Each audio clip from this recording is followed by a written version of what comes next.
Palenzawe Lama Rinpoche Dage Jura Peme Dechune Kadin Chimpe Gone Jesungde Kuzung Tuji Ngodro Zaldo So Tabge Tuji Shaje Risu Chong Shinjimi Tubduji Pungchompa Serjulumbu Tabruji Bego Shaje Jabe Shabla Chak Salo Chakdong Kolo Jube Jabodon Jendong Kaba Zambo Zange Dong Gangla Kande Tela Tertemba Tsumba Cherezela Chazalo Seje Jawa Tamjeji Shipongbo Chikdeba Siji Gunji Bajurbe Jambeyan La Chazalo Kanshi Tone Shinje Ponyan La So Dawan Namtane Chojerje Bodoje Chen La Chazalo Korwale Do Darema Do Dare Ejije Dore Nawan Namlo Droma Yum La Chazalo Shechanam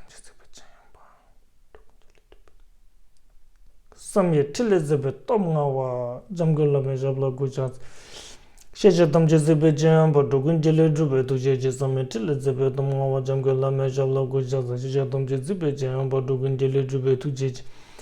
Samye Tilizabeth Tomgawa Jamgula Mejabla Gujas.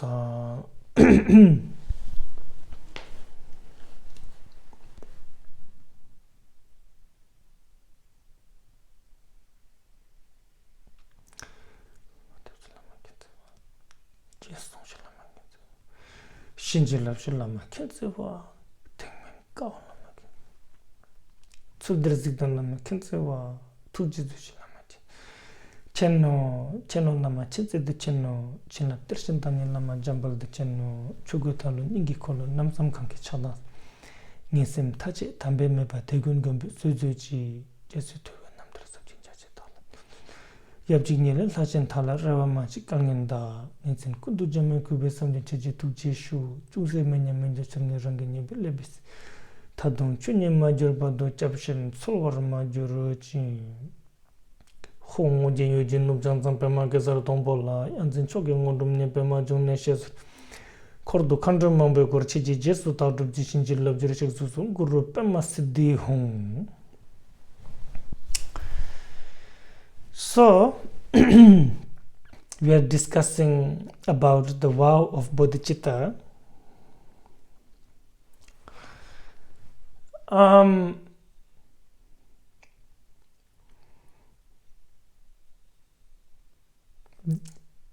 So generally we have two main traditions of keeping the vow of bodhicitta.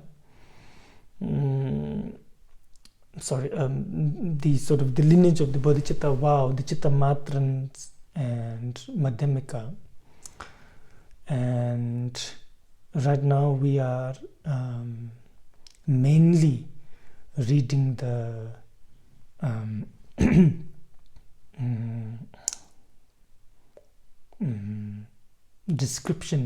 discipline of the bodhicitta vow according to Chitta Matra tradition, but that doesn't mean that that doesn't mean that we think, I follow the Madhyamika tradition, so this doesn't apply to me.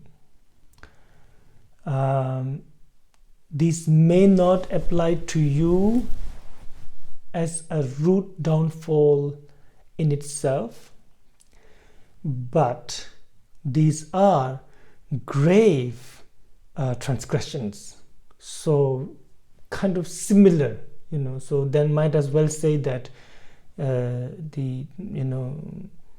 if you do any of these, especially the 4 root downfalls, then you will have root downfalls, although that is not the tradition of the Madhyamika. And then you might wonder, how come the bodhicitta vow becomes so different? The disciplines become so different according to different tradition. Who made these differences? Did Nagarjuna created them? Did Shantideva created them for the Madhyamikans? And then did masters like Asanga and Maitreya created sort of the vows and transgressions according to Chitta Matrans? Not really. It seems that these two traditions, they follow different sutras. So the Chitta Matrans, they follow certain sutras, and in those Mahayana sutras, these have been taught as downfalls and so on. So they follow that tradition. And Mahayana then tradition follow, the Madhyamika tradition follow different Mahayana sutras like Akasha Garbha Sutra and so on. So then they sort of follow that type of tradition, and then they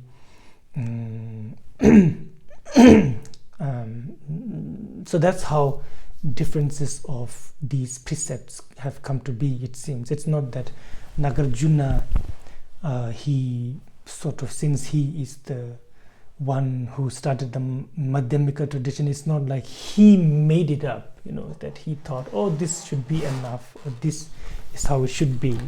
Or someone like Asanga, or even here is Chandragomi. It's not that Chandragomi is making it up, so these are what they find in the sutras that they consider to be most important when it comes to Bodhisattva vows.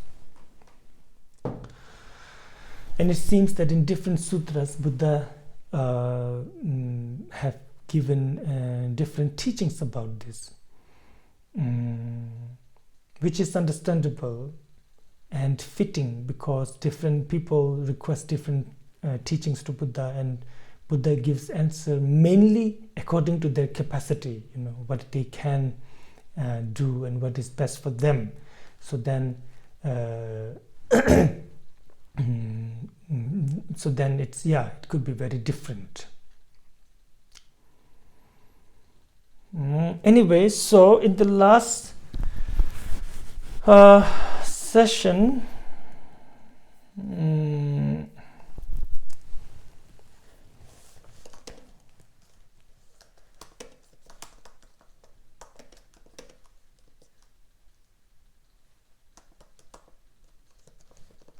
I'm looking for something. So in the last session we finished until that which developed from severe defilement functions as destruction of the vow. The 4 transgression of it are considered as defeats. So now we are talking about the root downfalls.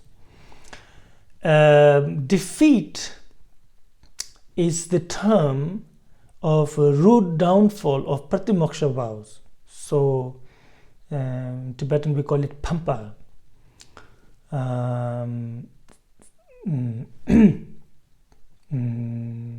which means defeat. When an ordained monk or a nun kills, lies about one's spiritual attainment, steals of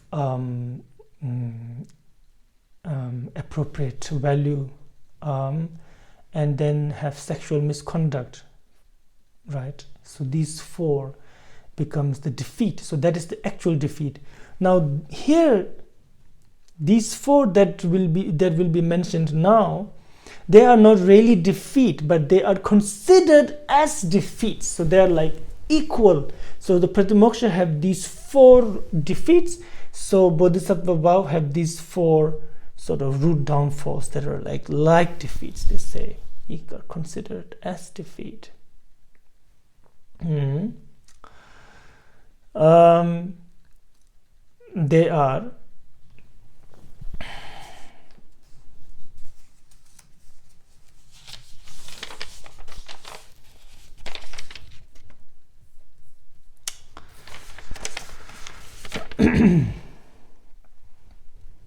Nyada kurdi chakpayi takto shen la mebadang dungel gome jurbala serne chonur mitertang shenji shakjang minyambar tuni shen la tsokpatang tekpa chenpo pongjijing tamchu darnang tumbao. So these 4, the next 2 stanzas.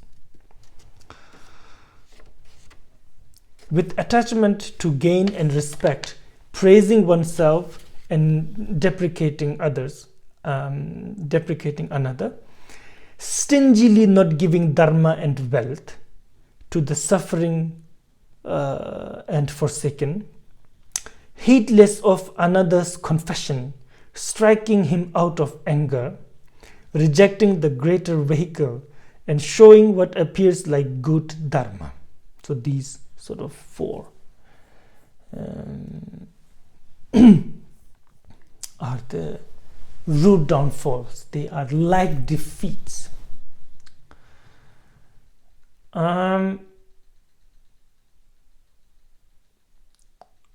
Okay, so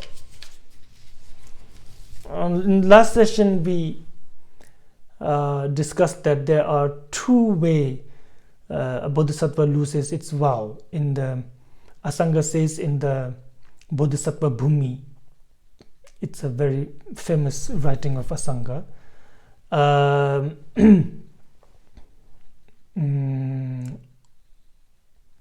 There are two ways of losing bodhisattva. One is losing aspiration, the wish to gain enlightenment for the sake of beings, losing aspiration bodhicitta. And then the second way is doing one of these root downfalls, one of these defeat like transgressions, So these are the four. And they're quite simple, quite straightforward. So the first one is with attachment to gain and respect, praising oneself and deprecating others, right? Now,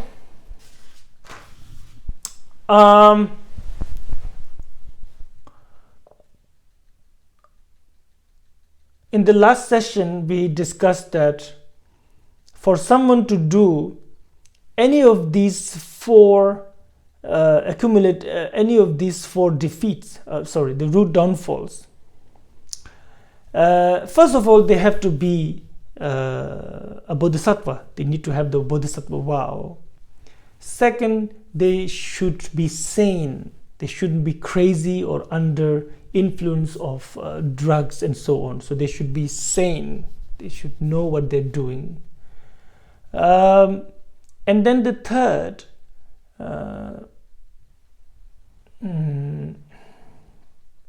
it should be done with extreme affliction.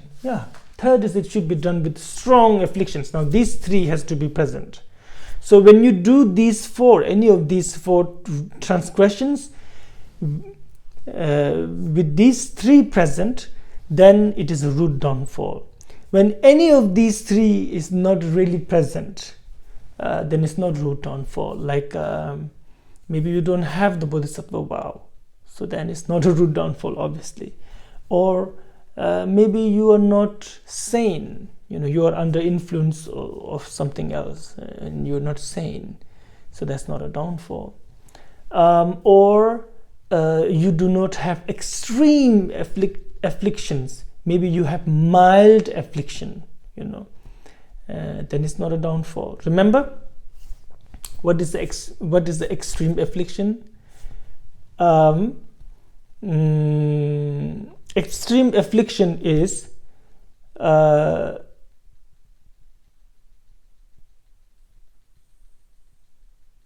you continuously, do that thing, whatever it is, whether it's hitting somebody or lying, or here is trying to gain someone else's wealth and trying to gain more respect, and for that trying to praise oneself. So you do that continuously first, and then second is there is no shame or remorse or guilt. And then the third one is you like it. You even look at it as a quality that, you're proud of it, to be so shameless, you think that this is a good thing, to want more, to continue doing this. So when these three are present, then it is extreme affliction. And when any of these three is not present, meaning you don't do it continuously, that one is not apparently not that important. The most important is you have no guilt. Yes, there is no guilt even someone tells you not to do it, and you obviously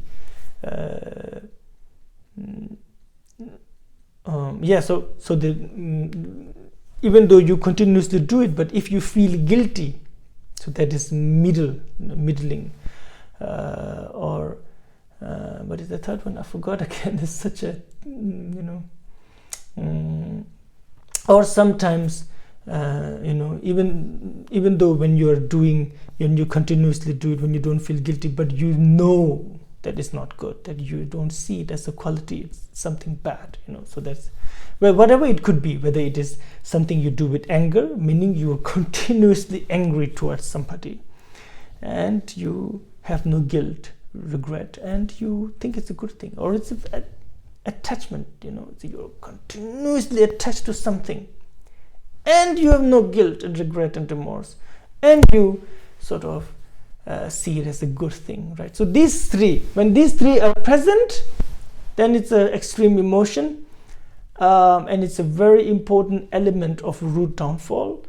When these three is not present, meaning you feel guilty and so on, then it's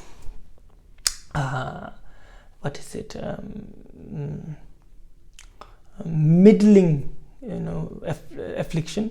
And when only one is present, maybe it's something that you do continuously, but you regret it and you don't see it as good, like that. So only one is present, then it's a small affliction, right? So this is important now. For a root downfall to happen, you have to have the vow, you have to be sane, and you have to have such strong affliction, not middling, not small, but strong affliction. So strong affliction has to have these three qualities, right? That you do it continuously and you have no regret or remorse, even though someone tells you something, you do not listen to them, and no shame, basically. And then the third is you even rejoice in it, you like it. So that's those three. Now the actual act of the the downfalls have their own branches, have their own different parts that should be complete. So the first one is, it has 4 parts, and it's very similar to how you lose a monk's vow or a nun's vow. For example, Shi Samba Jorwa Tartuk. The first transgression has these 4 parts. So first you need to have an object. Like if you're going to have sexual misconduct, you need to have a man or a woman like that. You cannot just have sexual misconduct, like for example, if you have a dream, then it's not complete, because dream person, that's not really there for you, right? But if it's a person, so that's really there. So like that, or if it's stealing, you need to have an object to steal, right? So like that. So first is the object, Shi. Samba, second is you have to have the intention to steal, intention to have sort of sexual misconduct, intention to kill, like that, Samba. Then Jorwa is actually doing it now, application, that actually killing, actually stealing, that. Tartuk is knowing now that the job is done. For example, when you kill somebody, so there is object, that's the person. Intention, wanting to kill. Actual action, Jorwa, which is your killing. And then now the last is Tartuk, which is the finishing or accomplishment now, which is the person's life force leaves the body and you think, I killed it. Or like stealing, when you've stolen something and you think, I've done it, or same goes with sexual misconduct, you like, okay, now it's done. So you when you feel like that, I'm sorry, not when you feel like that, when you know it's done, so that's the 4th one, which is these accomplishment. So here too, in the first one, Judson Trapa Johnson says it has 4 parts like that of how a monk's or a nun's vow is lost. These are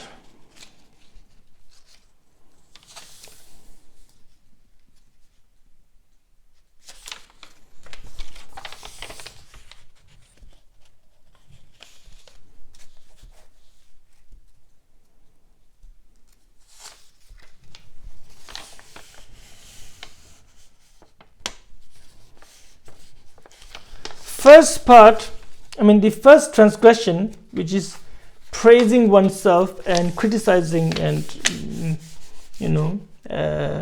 deprecating others. The first to do that, the first thing is needed is an object. So the object has to be a human being who can speak and who can understand what you're saying. For example, if you say that to an infant who cannot understand, who cannot, speak, then even though you do it from your side like 100%, trying to make this infant praise you. I don't know why you would do that, but if you do that, that's not complete downfall because that understanding is not there. Or if it is somebody who is like in a coma or who is sort of physically and mentally different, challenged, isn't it? I think that's now these days supposed to, you cannot say that, yeah. But anyway, so then it's not complete because the person doesn't understand what you're doing. The person has to understand what you're doing, for this to happen. Because it is so the object is the person who understands this. Intention is an attachment, he says. Intention is being attached to wealth or respect, fame, that you think, if I praise myself in front of this person, that this person might give me something, or this person might praise me to others, like whatever. So you have this type of intention. It's very clear, that's the intention. Now, actual action, which is the application, is to such an object with such an intention. Then you speak now when you say something. Here is just saying, but when you write, it's also speaking. You're speaking through writing, right? I don't think there's any difference there, because people are weird. Someone might say, well, I didn't really speak, I wrote, so it's not root downfall. Sometimes people say that, which is just stupid. It's because it's clear that what is meant by speaking. It not necessarily it has to be a voice. It's coming from your mouth. When you write, it's still speaking. The whole purpose of speech is communication, and the other person understands what you are communicating. So that's the speaking. So then you're speaking now. What you're saying, you praise yourself, and you criticize others. You understand that you actually praise yourself. Now this is an important part. Some might not be so daring and they might not praise oneself directly, but sort of quietly try to look around, fish for praising, right? Isn't that fishing for praise? Yeah, that's what they say. But that's a bit different, and that may be a transgression, but that one doesn't really have the completeness, because you actually have to do it. It's an action. You have to praise yourself. I did such and such, and that you actually say it, or you say criticize other, and so that is the third part, which is the application. Now the fourth part, which is completion, the finishing, is when the other person understands what you're saying. then it's done. You have the root downfall.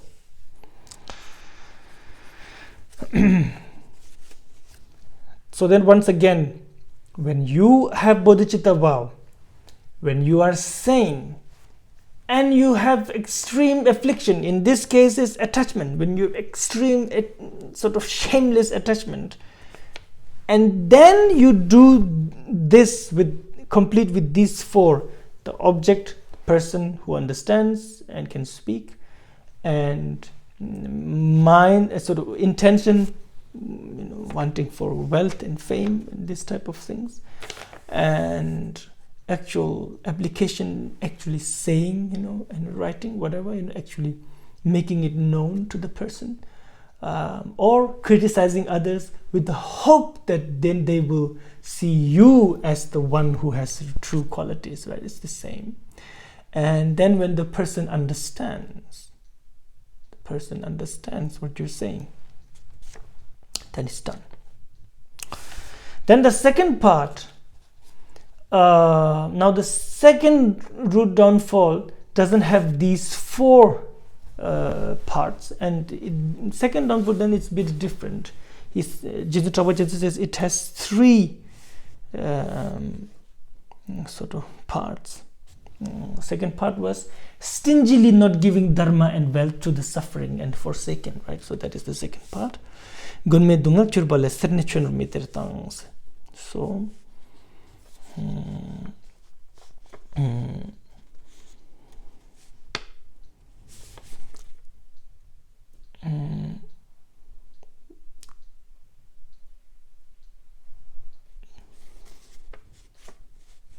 not giving is then, what are you not giving out of miserliness? Wealth that one can use, that beings need, whatever, food, clothing, actual money, whatever it is. And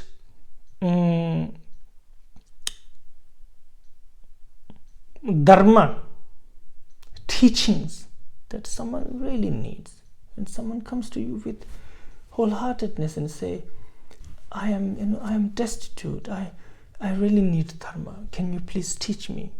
And if you can teach, of course, if you cannot teach, then that's a different situation, and then you say, yes, please go to such and such teacher, I cannot teach.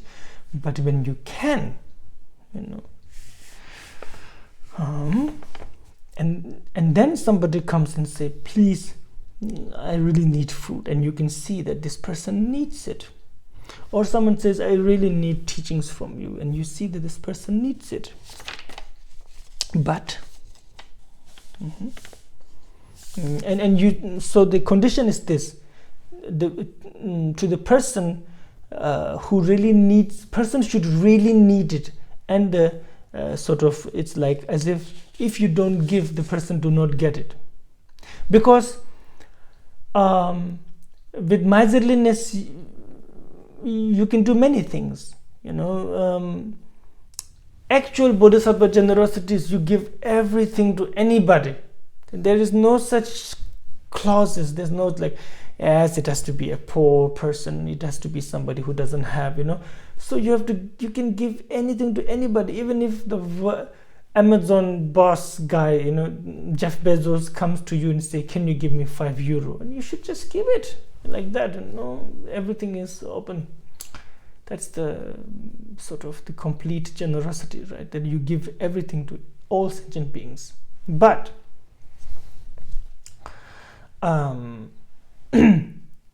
when you say to somebody who you see clearly doesn't need it, you say, no, I will not give you, that, and you say this with attachment to your money. You say, no, I cannot give to this person because, I need this myself, and this person doesn't need it. Like that reasoning, that may be a small downfall, but not a root downfall. So for it to be a root downfall is that the situation is that this person has no other option. That it's like, I don't know, like late in the night, nobody around, and somebody's hungry, and you have food, let's say.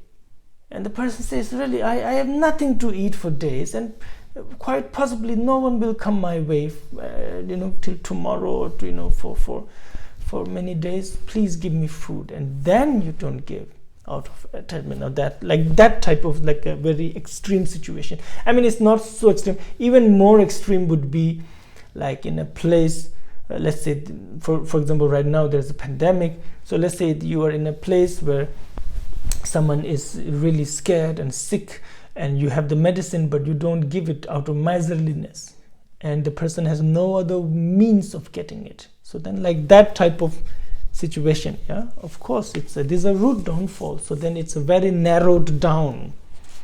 He says, for example, somebody who, someone who really has no teacher to teach them, for example, when it comes to Dharma, and you don't want to give them, you don't want to teach them. You might, out of your miserliness. People are miserly of Dharma too. They,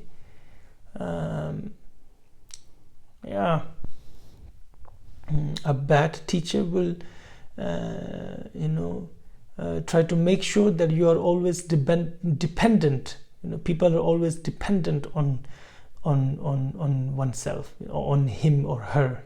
That then they never really teach completely. They always leave things behind. So people always depend on them. So that's not good. So in this way, out of strong attachment, out of strong miserliness, you decide not to give, and of course you do not give. So here Jason Trungpa says there is 3 parts, and not really sure which are they, but I think what he means is that there is this object which is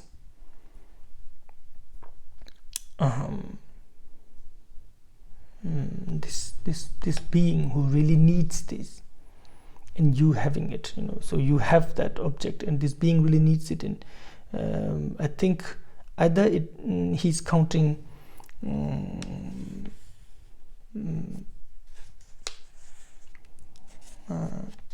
that,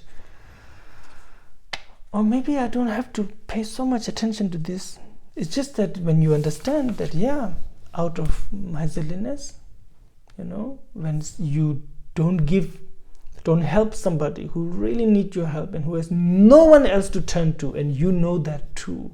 Of course, when you don't know that, you're ignorant of the situation. So that's not root downfall again. And when you know it, that this person has no one to turn to, and then you decide out of miserliness not to help, then that becomes the root downfall.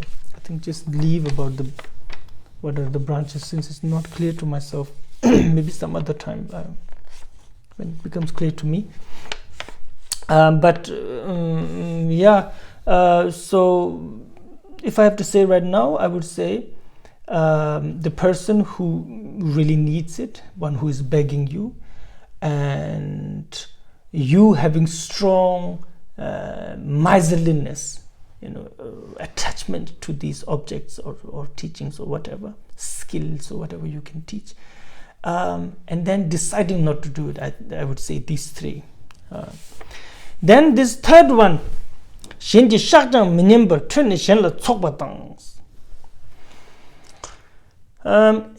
to another's confession, striking him out of anger. So this one, now the same. You have to be a Bodhisattva. You have to have the Bodhisattva vow.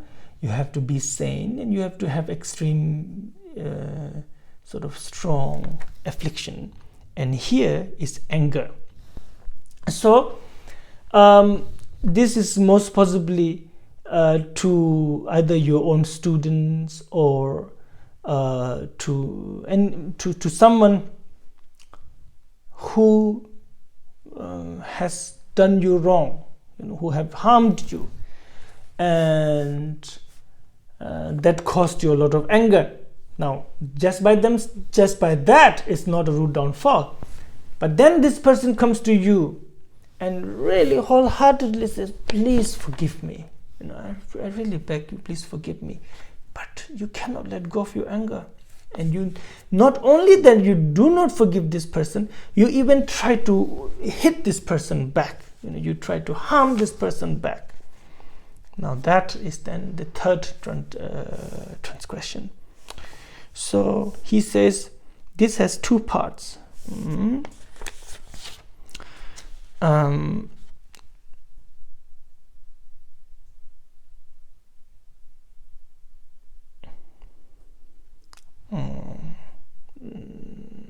Not letting go of the enmity, the anger, the not letting go of your wish to take revenge. You wish to take revenge. You do not let go of it, even though the person says, "I'm really sorry. That was my mistake." And then actually trying to harm this person. So these two parts. Then the fourth one, rejecting the great vehicle and showing what appears like good dharma. So this has two parts, it seems.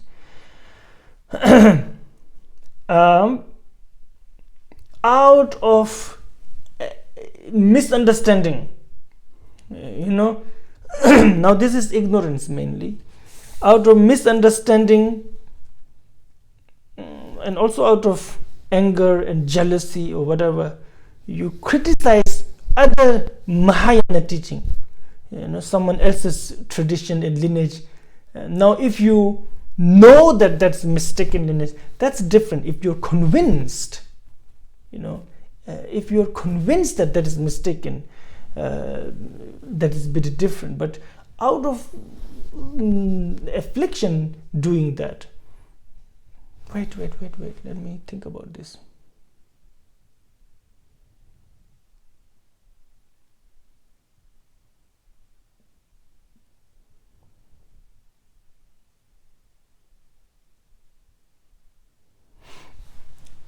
Yes, no matter what, when you criticize authentic Mahayana teaching, Mahayana lineage, Mahayana tradition, when you criticize authentic Mahayana teaching, out of strong affliction, sometimes you can criticize out of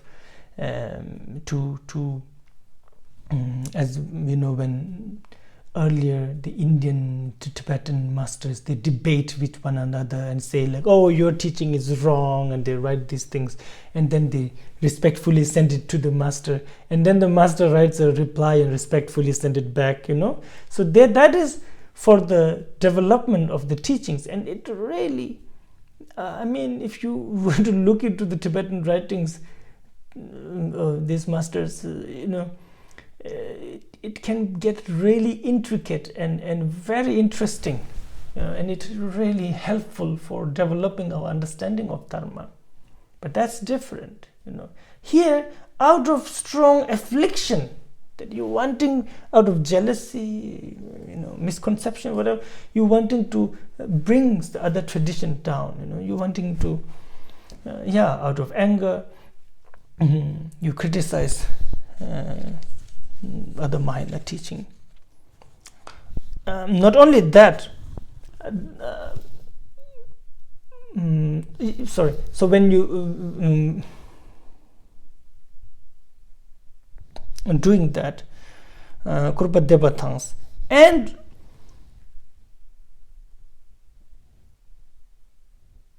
teaching something that is not Mahayana teaching. So the actual Mahayana teaching you criticize.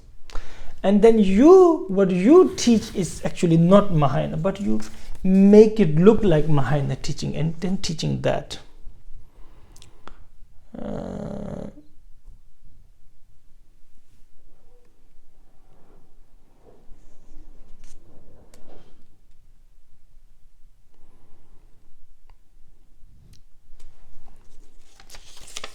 That is the fourth root downfall.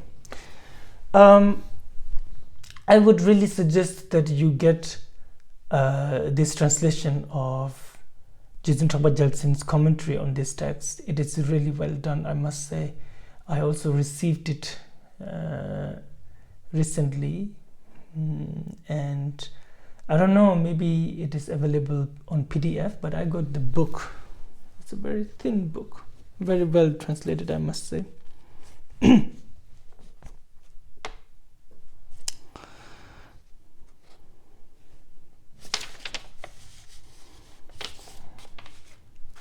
So these four are the root downfalls now. Now, the remedy. What should one do when you have, when you do one of these fours? What should you do? Then he says,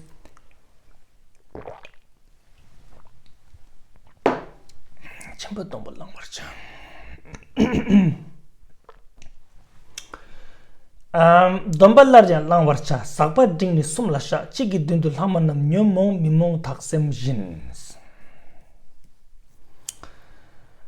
The vow should be taken again. Confess the middling outflows to 3, the rest before 1, and the defiled or not in one's own mind thus. Now this I will need to depend on the commentary again.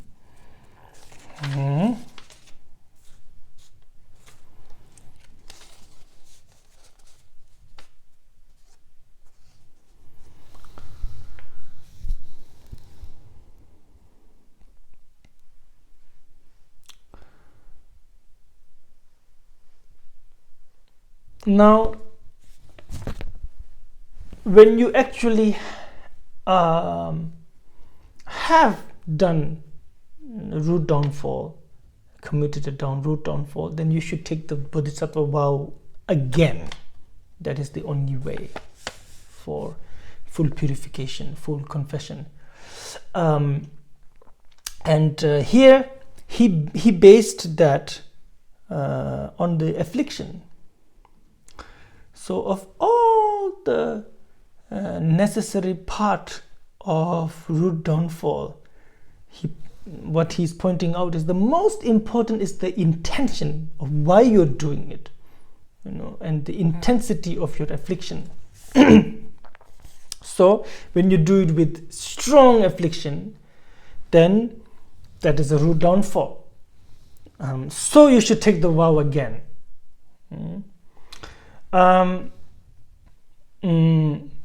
When you do it with middling affliction, remember what is the strong one, what is the middling one, what is small one now, yeah? I think I repeated it twice already. So one more,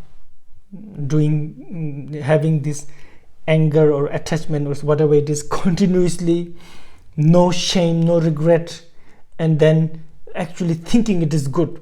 So when this 3 is present, it's strong affliction. 2 is present, middling, and only 1 present, that is small.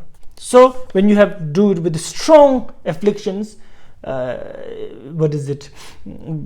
with strong affliction, when you do any one of these 4, that's a root downfall, you have to take the vow again. You have to go to your teacher, confess and say, please purify me, and take the whole vow once more, entire vow once more, with offering and so on. When you do a middling downfall, that he says is just a transgression. It's a nyeje. Nyeje is like a downfall. Let's say, I think it's a downfall. So that one, you confess in front of 3 individuals, whether it is your lama, of course it should be someone you respect, whether it's a bodhisattva or other bodhisattvas, whoever it is, you invite 3 practitioners in front of them.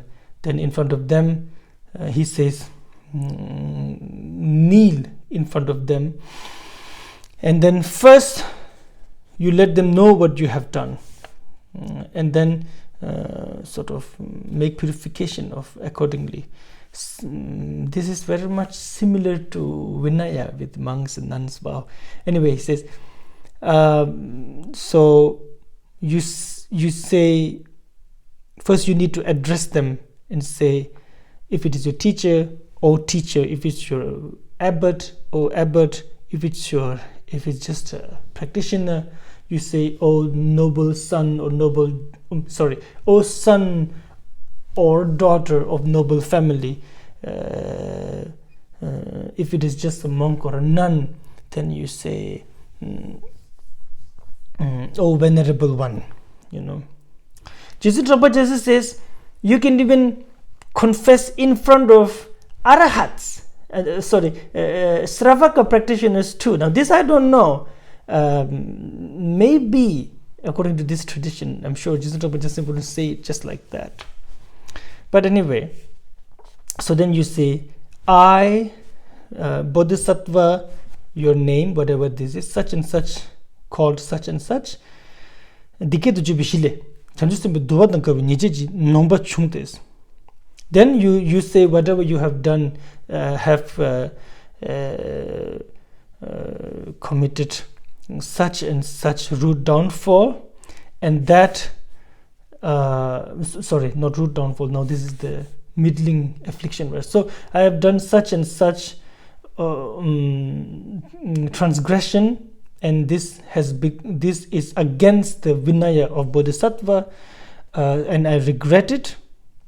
So today, now I confess it and purify it in front of you, because if I do not confess and if it is not purified, I will not have any happiness, and if it is purified and confessed, then I will be joyful, I will be in a good place. Then the teacher says, the priest, whoever you are confessing to, one of them will say, do you see your fault as fault? And then you have to say, I see it. Then they say, will you take the vow to not repeat it? Then and then you say, I will practice according to the Vinaya, I will practice according to the Dharma, as you teach, like that, and then that is done. So that was the middling. So when you do one of these downfalls with middling affliction, then you purify in front of 3 practitioners. When you do one of these downfalls with small affliction, then you purify in front of 1, he says.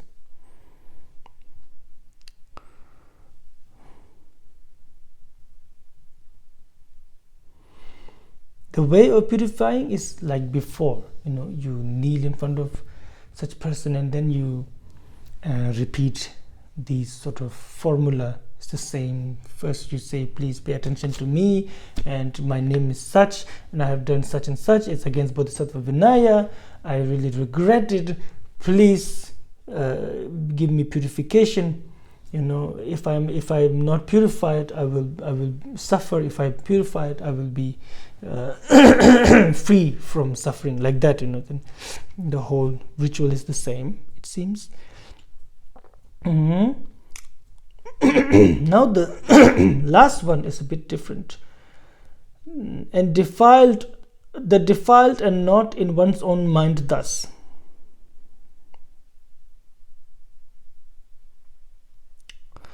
Then there are downfalls which is with defilement, and there are others which is without defilements, he says.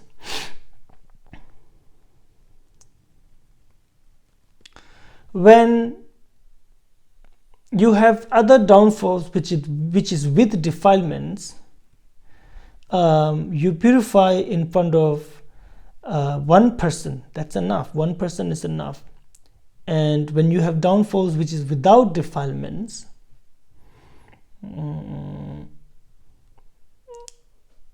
you can purify in front of a statue or in front of a stupa or whatever, like a scripture, with the mind of sort of embarrassment, with a tame mind, with a peaceful, and with a conviction never that you will not repeat it.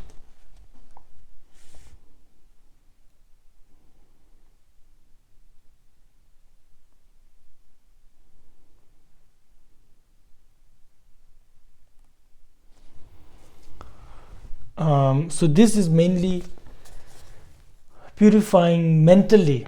You're not repeating anything. There is nobody to say anything to.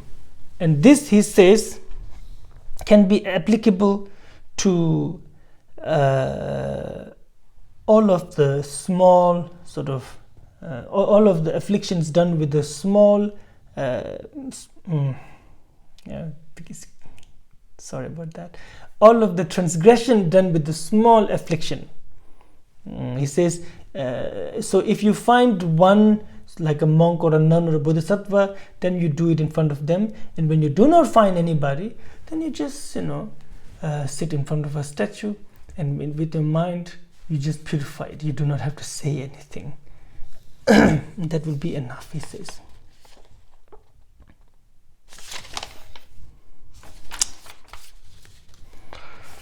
All right, I think we stop here.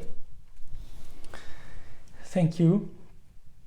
Sonam di tamjisik banyi thumne nye bedanam bamje de jagana ji balon troba isi besulen towa towa sho chanju semjo Rinpoche ma jibanam jabadan jabanyam bamme baya khone khondu phewar jambal be jidar jambadan gundu zangbo de ande jende de da kunji jesu talo jenge wa de da tamje rapto